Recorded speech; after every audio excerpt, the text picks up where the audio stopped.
Hey everyone, it's Mr. Lentz coming to you again through the power of the internet. And today I wanted to show you how to insert hyperlinks with text. Okay, so I'm in my research note-taking document like we were before.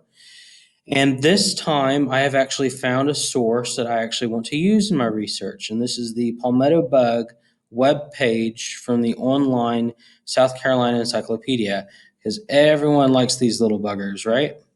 So I want to use this source in my research, but I also want to make sure that I have access to it later on. So in case I ever need to go back to it.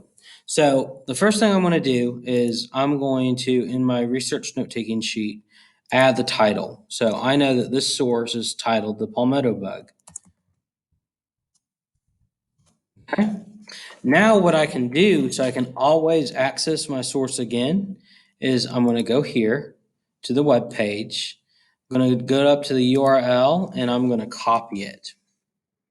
Then I'm going to go back to my document.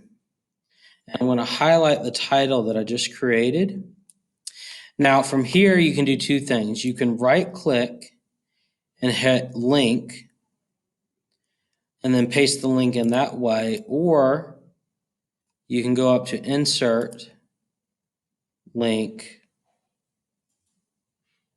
and then paste that in. Either way it works. So I can apply and boom, it's live. And again, you can highlight link and paste it in that way, okay? But now watch this. Since it's a hyperlink, if I click that, it'll take me right to the source. That way I never lose the sources that I found in my research, which can be an easy thing to do, especially since you have to find and use so many sources for National History Day. So again, we type in the text that we want to call it, we highlight it, we insert the link that we've copied from the internet. That's a quick, easy way to keep track of all of your sources and have them all in one spot.